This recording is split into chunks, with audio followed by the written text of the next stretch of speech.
During quarantine, everyone is stuck staying at home, binge-watching Netflix series. There is one trending series that caught my attention. This docu-series starts off by highlighting the issues of the exotic pet trade industry in America, but then gradually focuses on the internal drama within the industry from Joe Exotic's point of view. It goes as far as to document a murder-for-hire case between Joe and his arch-nemesis Carol Baskin. The series quickly abandons its original intention of highlighting the issues of the exotic pet trade industry and is eventually sold as a true crime/reality TV series. Undeniably, this does a better job at reeling its viewers in, given its popularity on Netflix. But this shift in focus of the narrative says a lot about our media consumption habits. We are addicted to sensationalism, which is the focus of today's video. Sensationalism dates back to, well, ever since humans began to tell stories. Our brains are wired to sensations that intrigue and excite our brains, particularly sex and violence, as it ensures the continual survival of the human race. Sensationalism was then heavily popularized in the media with the creation of yellow journalism, also known as tabloids, in the 19th century. Tabloids are generally trivial and insignificant news, or essentially, gossip is reported in a blown-up, highly dramatized manner, sometimes even crossing the boundary into what's supposedly factual world news territory. That was a problem of the 20th century. A century later, the same problem arises again. With the rise of the internet, information spreads like wildfire, and so does misinformation. Fake news has become a massive problem in today's media, as it infiltrates even seemingly legitimate news sites and WhatsApp group chats. Despite the rising awareness of the negative effects brought about by sensationalism in media, there is one particular platform that thrives on it without general audience realizing: over-the-top video streaming platforms. The rise of these video streaming platforms has given rise to a media culture based around quick consumption of visual entertainment. With an overwhelming amount of media uploaded onto social media platforms every single minute, media outlets have turned to sensationalism for marketing purposes, be it to get more views through clickbait titles or to sell products and merchandise. With the rise of different series with sensationalism elements in it, such as Tiger King and various Shane Dawson docu-series, one may wonder what effect it has on viewers.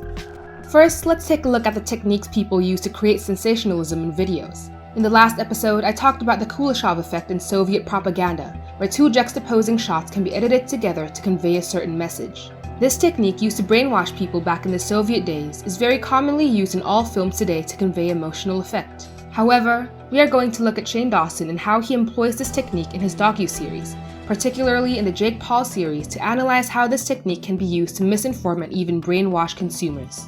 Shane Dawson and Jake Paul are YouTubers, with the latter one being notorious for marketing merchandise and creating high-energy vlogs with controversial and rowdy behavior targeted towards young teens. In this series, Shane Dawson sets off to answer a question: is Jake Paul a sociopath? In this particular episode, Shane consults a psychologist to learn more about the behavior of a sociopath. I'll be showing this clip from a series unedited for you to observe how the sound effects and footages are edited. Sociopaths believe that the law doesn't apply to them and the rules don't apply to them. They're above it, and they're so important to everybody else that they'll get away with it. Nobody will care. I think you should know, while we were shooting the episode, I got arrested. Okay. We're getting pulled over. Oh my god. He made me put my hands on the dashboard. Why? Am I threatening? Do you have your ID, ma'am? I have a warrant out for my arrest, and he just pulled us over and let us all go. So they always just think they're better, bigger, more important than everybody else. For instance, failure to conform to social norms with respect to lawful behavior. So they're usually getting into fights. She ended up starting a full-on fight with Nikki. Stealing. After stealing a tube of lip gloss, Megan Fox went on a crime spree at her local Walmart. And it could go as far as murder.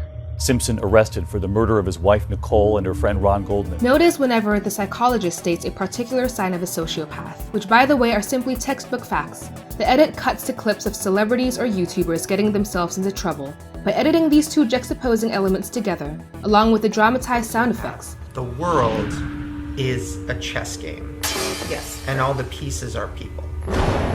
Shane is insinuating that these celebrities are sociopaths, even though the psychologist did not specifically refer to these celebrities as examples. This is the Kuleshov effect in the 21st century, improved with sound effects, visual transitions, and text superimpositions. And it's not just Shane who uses this technique.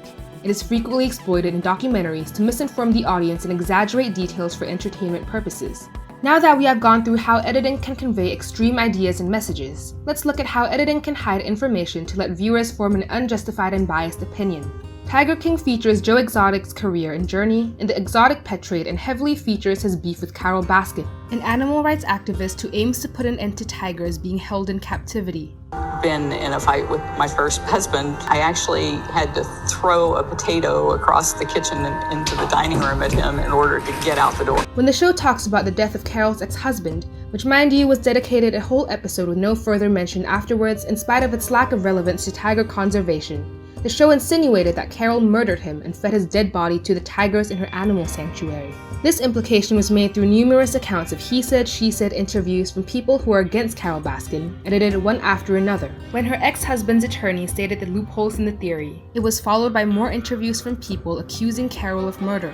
The only voice of logic is drowned out by the director's point of view. That wouldn't be an issue, as reality TV does that all the time. However, the show is marketed as a true crime documentary as listed under the Netflix category, and even goes as far to call it investigative, as if it was a piece of honest journalism.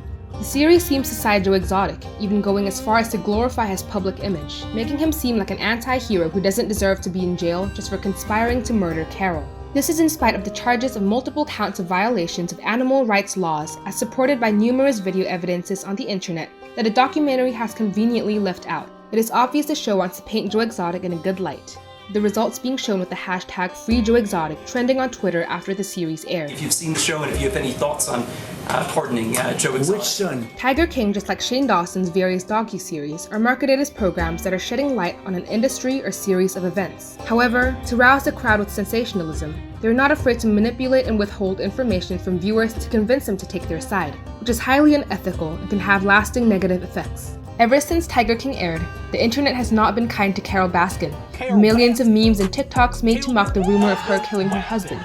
Can't convince me that it didn't happen. Her image and reputation has undeniably been defamed, all for the sake of sensationalism to market a series supposedly about tiger conservation efforts.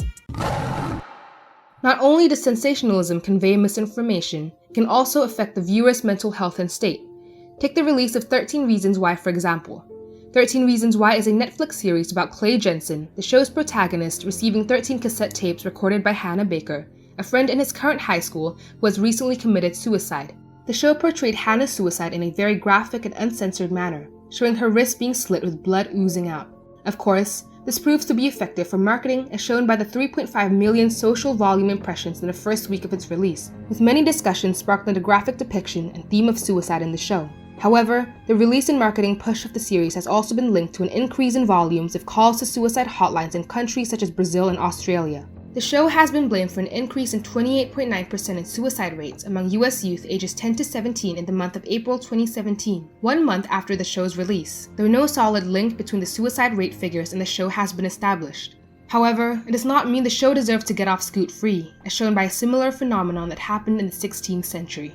The Sorrows of Young Werther, a novel written by Johann Wolfgang von Goethe, released in 1774, ends out by the protagonist Werther committing suicide as he cannot be with his lover. When the novel was first released, a lot of young men committed suicide through Werther's suicide method. Through this example, it can be inferred that young people are susceptible to the influence of suicide portrayal and many other things in the media. Although showrunner Brian Yorkey wanted to portray the ugly and painful reality of suicide through Hannah Baker's suicide, guidelines by organizations such as National Action Alliance for Suicide Prevention, World Health Organization, and the Centers for Disease Control and Prevention recommends that entertainment media should avoid depicting the suicide method used, which can influence young adults and those vulnerable in their mental state to copy the suicide method as depicted. So, all that being said, is sensationalism really all bad? Conversely, some good can actually come from sensationalism as well. Blackfish, a 2013 documentary about a captive killer whale killing several of its trainers, used the same true crime documentary format to entertain audiences while educating them about the dangers of keeping killer whales in captivity, as well as the bad practices of SeaWorld, the aquarium the killer whales were kept in. This method of storytelling proved to be super effective, as SeaWorld saw a decrease of 14% in their attendance right after the documentary was released, with many performing acts and musicians opting to cancel their performances in SeaWorld. Stocks also fell by 33% and never recovered until 2019. To end public backlash, SeaWorld has pledged to stop its killer whales show. They eventually ended the keeping and breeding of killer whales as well. Another one is Dear Zachary. Spoilers ahead. A documentary about a woman, Shirley Turner, being set free from jail and allowed custody of her child despite showing signs of mental disorder and being convicted of killing the child's father, Andrew Bagby. Shirley Turner then committed suicide with 13-month-old Zachary. The documentary was first meant to be a scrapbook of memories for the child, Zachary, but due to how the series of events unfolded, director Kurt Cobain then decided to release the film publicly to campaign for a better judicial system. Zachary's death could have been prevented if the court didn't allow his mother to be bailed and given custodial rights. Kurt, together with the family of Andrew Bagby, used their film as part of their campaign to pass a law to protect children placed in a similar situation such as Zachary. Lawmakers were introduced to this private bill through Dear Zachary, and the bill was successfully passed as Bill C-464, which gives courts the right to refuse bail to someone charged with a serious crime who is deemed a potential danger to children under the age of 18. Humans are curious creatures, and that's the root of the appeal of sensationalism. If the intention behind the creation of a sensational piece comes from a good place and is executed by truthful storytelling after thorough research, sensationalism can be used for good. And if it's just an attention grabber, effects can range from purely being a waste of time to misinformation, defamation, and even death, with the rise of cancel culture being a part of the norm, with at least one person being defamed and cancelled on Twitter every single day. We should be more responsible with how we use social media. Sensationalism feeds off attention.